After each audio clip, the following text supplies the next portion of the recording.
Olá pessoal, tudo bem? Aqui é o professor Baldo Fernandes e hoje vamos para mais uma videoaula 13, e o tema de hoje é termodinâmica, parte 3. Vamos falar hoje da segunda lei, máquinas térmicas e refrigeradores. Vamos lá.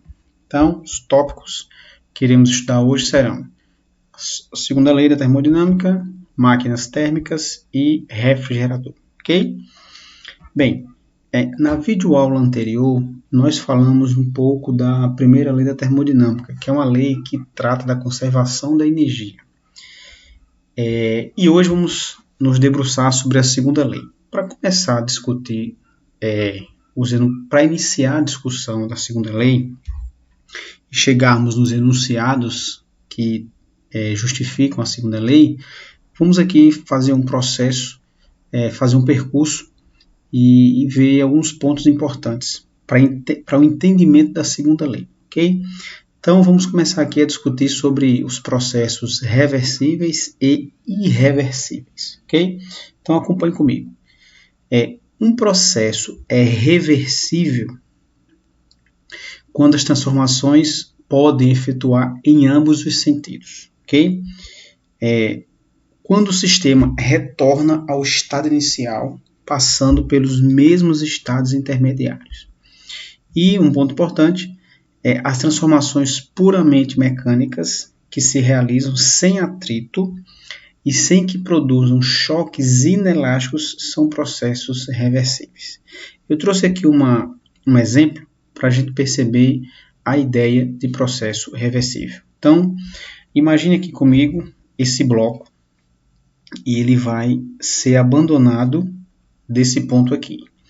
Então, supondo que não existe atrito na rampa, a energia potencial gravitacional ela vai ser transformada aqui, ó. Então, eu vou chamar aqui de ponto A e aqui embaixo de ponto B. Então, no ponto A, nós temos uma energia potencial gravitacional. Durante a descida, essa energia potencial gravitacional vai se transformar em cinética. Quando o bloco tocar a mola e deformar, a energia cinética vai se converter em potencial elástica. E depois, essa energia potencial elástica vai ser novamente convertida em cinética. E a cinética em potencial gravitacional. Então, vamos dizer que essa descida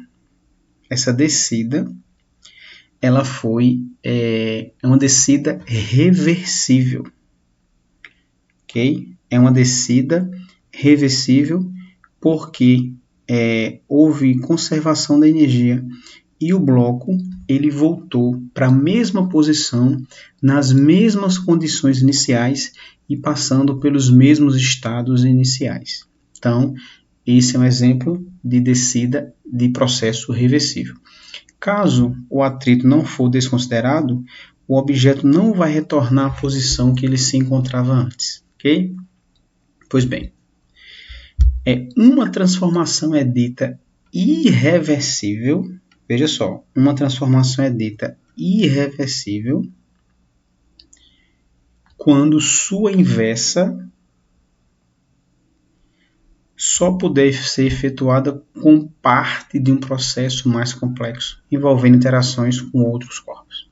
Por exemplo, no exemplo do plano inclinado anterior, se existisse atrito, para o objeto retornar à posição inicial, era preciso uma força adicional quando ele saísse da mola para fornecer energia adicional para que ele voltasse ao ponto A, certo? Pois bem, vamos ver aqui, pessoal, algumas situações que retratam processos reversíveis. Vamos lá, eu trouxe aqui alguns vídeos para vocês perceberem processos que são irreversíveis. Acompanhe comigo.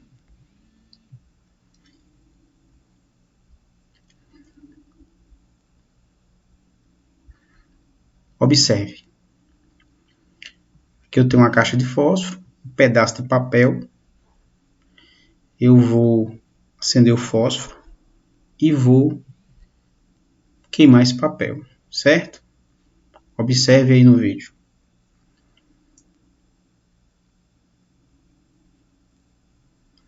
Esse processo é um processo irreversível. A inversa desse processo pode acontecer? Espontaneamente não. A não ser que nós, durante a gravação do vídeo, fizéssemos um processo inverso. Ou seja, é passar o vídeo de trás para frente.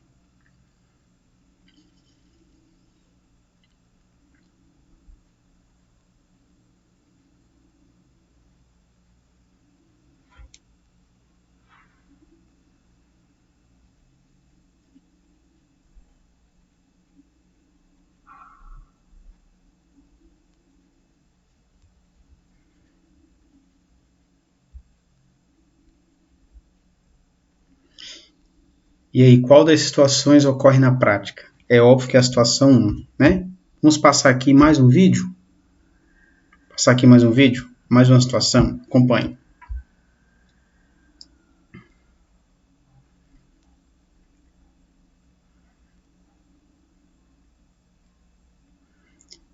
Alguém já deve ter usado incenso na sua casa. E quando você usa o incenso, né, é um processo natural de difusão, né? Enquanto o pavio vai sendo consumido pela chama, você vai liberando esse aroma no ambiente, né? O processo inverso, que seria uma situação 2, comando do papel. Então, o processo natural é um pavio ser consumido e a fumaça dispersar pelo ambiente. Essa situação que está acontecendo aqui, óbvio que está acontecendo porque foi feita a gravação no sentido inverso, né? Mas esse processo, no final do vídeo, eu também faço a mesma pergunta. E, de fato, qual ocorre na prática, né? Qual situação... Estou aqui passando um pouquinho acelerado para a gente ganhar tempo aqui. Então, mais uma vez, fica a pergunta, né, no final. Qual é a situação que ocorre na prática? E um último vídeo, para ilustrar, acabei nem colocando. Ó, então, pessoal, esses processos irreversíveis são aqueles que a inversa não ocorre, digamos assim, espontaneamente. Então, essa ideia de processo reversível e irreversível vai ser importante para o entendimento da segunda lei da termodinâmica, tá bom? Então, vamos dar sequência aqui. Em todas as transformações naturais, as conversões energéticas são tais que a energia total permanece sempre constante, de acordo com o princípio da conservação da energia, ok? Vimos na videoaula anterior que a primeira lei da termodinâmica é uma reafirmação do princípio da conservação da energia, certo? Mas não se refere à possibilidade de uma da transformação se realizar efetivamente. Isso quer dizer o quê?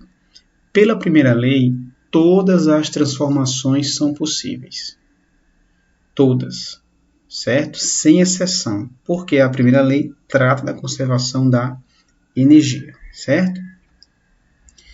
Bem, então eu vou trazer aqui mais algumas situações que vocês vão perceber a ideia de processos que são irreversíveis. Por exemplo, nessa imagem aí, ó, nós temos um pêndulo que está oscilando e devido às colisões com as moléculas, né, ó, as moléculas do ar, então devido às colisões com as moléculas do ar, pessoal, com o passar do tempo, a tendência é esse pêndulo parar, né?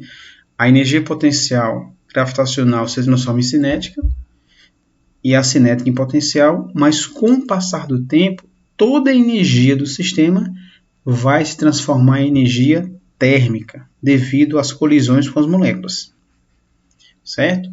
Bem, por exemplo, se eu tinha 100 joules de energia potencial, com o passar do tempo, esses 100 joules de energia potencial gravitacional vai se converter em 100 joules de energia térmica.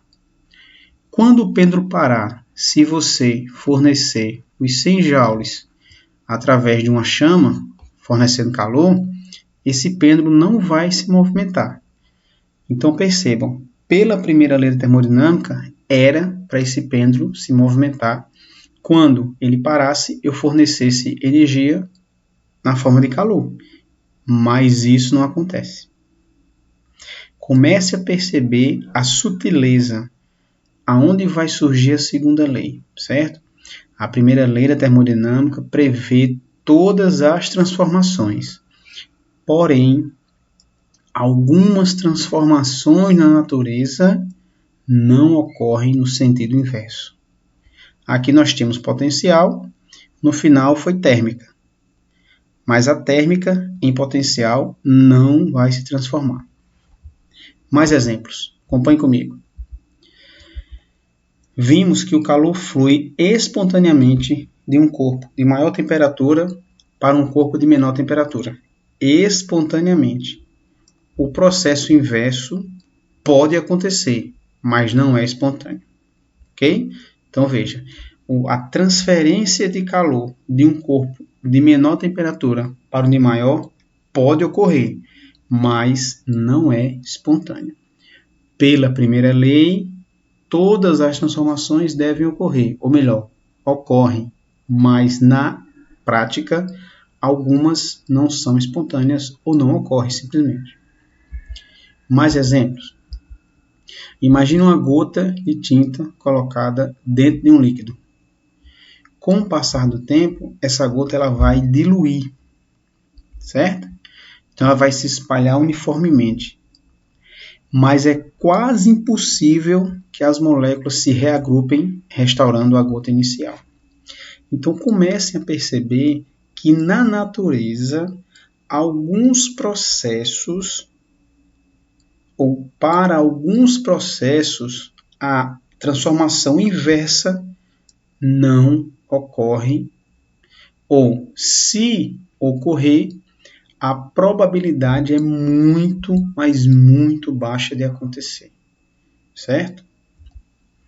Então, pessoal, analisando essas situações, percebemos que o comportamento da natureza ele é assimétrico. A lei que descreve tal comportamento é a segunda lei da termodinâmica. Ok?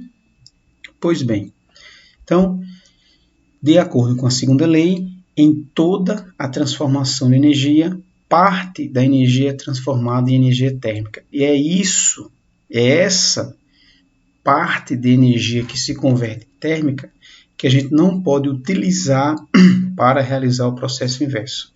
Como no exemplo do pêndulo, como no exemplo do objeto cair no plano inclinado. Então, tem situações que as transformações inversas não vão acontecer, certo?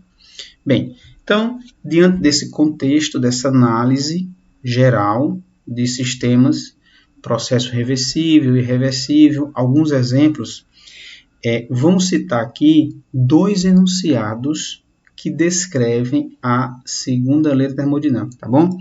Nós não vamos avançar em todos os enunciados, em todas as perspectivas da segunda lei, mas vamos apresentar aqui os enunciados, os mais abordados a nível de ensino médio, certo? Então, primeiro é a formulação de Clausius. O que Clausius vai dizer para a gente, certo?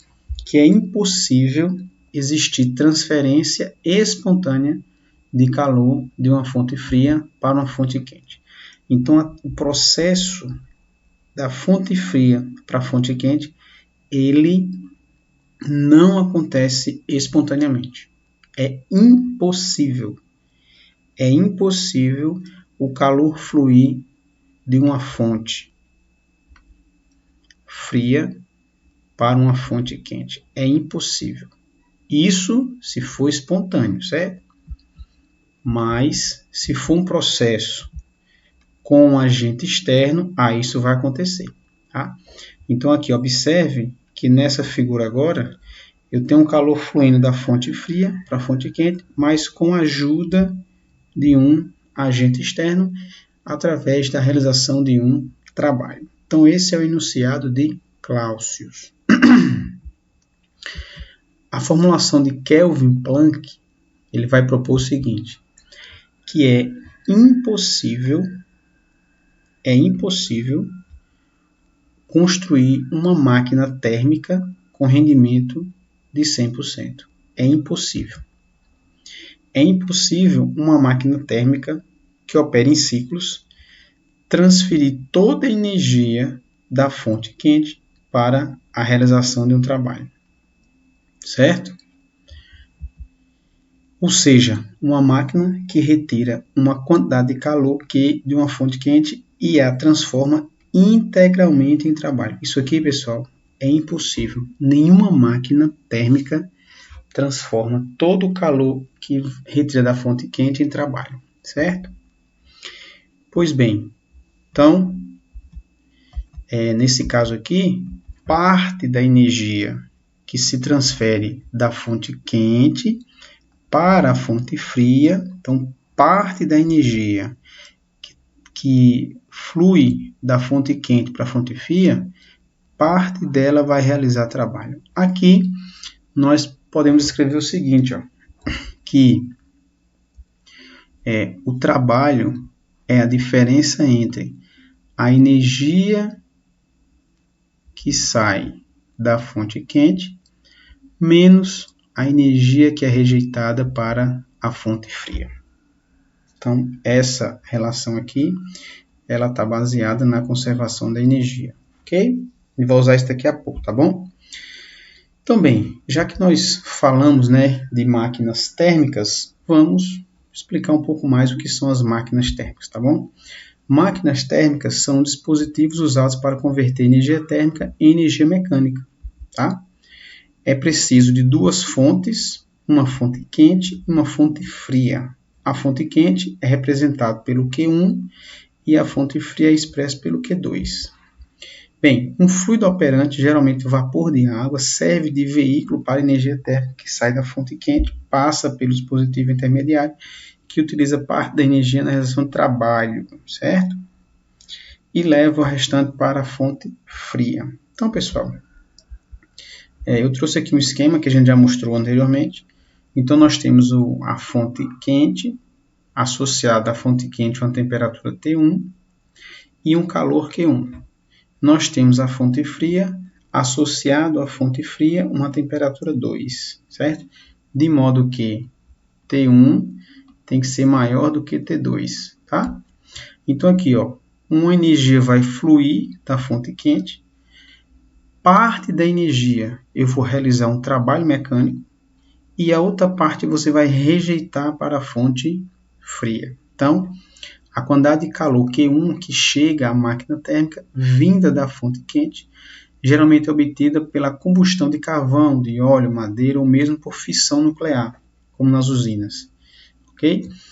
E a conservação da energia garante que, então, Q1 vai ser o trabalho menos Q2, ou o trabalho, como eu já havia mostrado anteriormente, é a diferença entre a energia que obtém da fonte quente menos o que é rejeitado, certo? Então, isso é uma máquina térmica. Então, como calcular o rendimento de uma máquina térmica, tá? O rendimento de uma máquina térmica é uma fração do calor recebido da fonte quente que é usado para a realização de trabalho. Ou seja, o rendimento é o trabalho realizado pela energia total que se obtém da fonte quente. Só uma noção de rendimento, por exemplo, se você faz uma prova com 10 questões, você acertou 8. Então, o seu rendimento vai ser o que você acertou, 8, pelo total disponível 10. Tá? Isso vai dar 0,8 ou simplesmente 80%. Então, o rendimento é isso. É o trabalho, a energia utilizada para o trabalho sobre a energia total, tá? Mas nós podemos expressar o rendimento de outra forma, certo? Lembrando que o trabalho é Q1 menos Q2, então no lugar de W fica Q1 menos Q2, tá? E aqui você pode ainda fazer assim, eu posso fazer Q1 sobre Q1 menos Q2 sobre Q1. Já que aqui é uma subtração, então esse Q1 vai dividir os dois. Q1 sobre Q1 vai dar 1. Então, nós podemos calcular o rendimento também dessa forma. 1 menos Q2 sobre Q1. Ok? Bem, então, essa é a ideia de máquina térmica. O exemplo mais clássico que eu posso citar aqui é o motor de um carro. Tá? Um carro é uma máquina térmica. Então, o motor do carro é a fonte quente e lá tem o radiador, que seria a fonte fria. Então, a queima do combustível, né, lá no motor, nos pistões do veículo, do motor do carro, ali seria a fonte quente. E daquela queima do combustível, parte da energia você usa para realizar o trabalho mecânico do movimento do carro e o restante é transferido para o radiador. E quando o carro está em movimento, também você tem a troca com o atmosférico, que seria a fonte fria. Tá? Então, é impossível uma máquina térmica ter rendimento de 100%. Ou seja, você colocou R$100 de combustível. Você não vai usar os R$100 para o movimento do carro. A maior parte da energia vai ser transferida para a fonte fria. Ok? Bem, mas qual é a máquina térmica ideal? Certo? Então, gente, nenhuma máquina térmica operando entre duas fontes, quente e fria, pode ter rendimento maior do que a máquina de Carnot. Então, pessoal, aqui eu vou abrir um parêntese para dizer o seguinte para vocês. Carnot, Sadi Carnot, ele idealizou uma máquina ideal, certo? Então, nenhuma máquina térmica que nós conhecemos hoje pode ter um rendimento maior do que a máquina de Carnot. Essa máquina ela não existe, então é uma máquina ideal. Tá? Vou já explicar melhor sobre ela. Ao operar entre duas temperaturas, a máquina ideal de Carnot tem o mesmo rendimento, qualquer que seja o fluido operante. Qualquer que seja o sistema que a gente usa, vai ter o mesmo rendimento. Tá? No ciclo de Carnot, os calores trocados e as temperaturas absolutas das fontes quente e fria são proporcionais. Então aqui eu posso mostrar a seguinte relação. Tá? Isso aqui eu vou já explicar mais, é o ciclo de Carnot. Tá? É uma ilustração do processo cíclico de Carnot.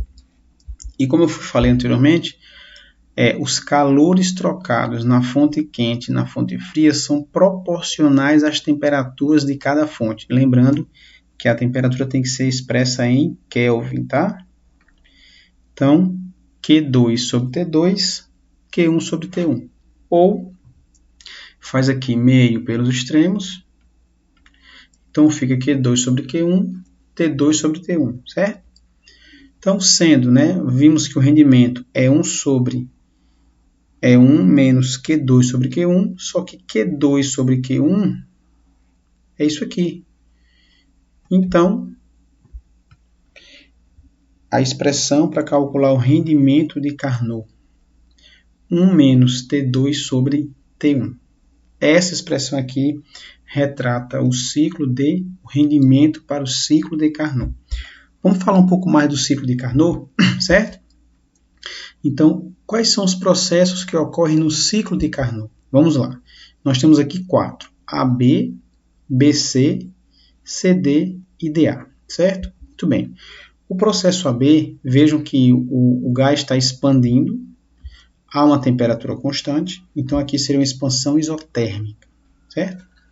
O processo BC ocorre entre duas isotermas, isso representa uma expansão adiabática.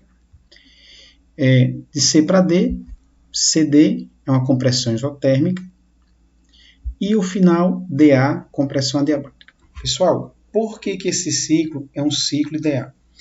Porque lembrem que nos processos adiabáticos não há troca de calor. Então, lembrando aqui, o ΔU é igual a Q menos o trabalho.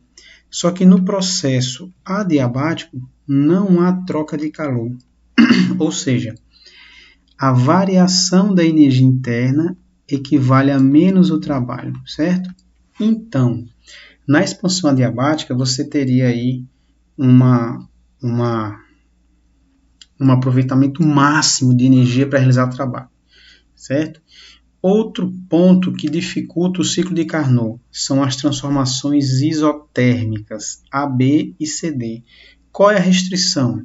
Pessoal, lembre-se que nas transformações isotérmicas são processos lentos, quase estáticos. E não tem máquina térmica que você tenha um processo lento. Os processos são muito rápidos, ok? Então, só para fixar, o ciclo de Carnot é um ciclo termodinâmico que tem 4 transformações, 4 processos. 2 isotérmicos e 2 adiabáticos. Eles são alternados. Expansão isotérmica, expansão adiabática, compressão isotérmica, compressão adiabática. Então, esse é o ciclo ideal. Nenhuma máquina térmica pode ter um rendimento maior que a do ciclo de Carnot. Nenhuma, ok? Muito bem. Então, qual seria a máquina real, certo? O ciclo real que a gente tem na prática é o ciclo Otto. O ciclo Otto, esse gráfico que está aí, ó, que eu mostrei agora, ele retrata o ciclo Otto, certo? Veja que a diferença do ciclo Otto para o ciclo de Carnot, nós temos aqui ainda os processos adiabáticos, sim.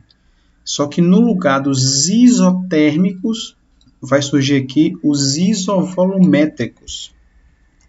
Então, observe aqui, ó, de A para B é uma compressão adiabática e de B para C é um processo isométrico ou isovolumétrico, a volume constante, tá?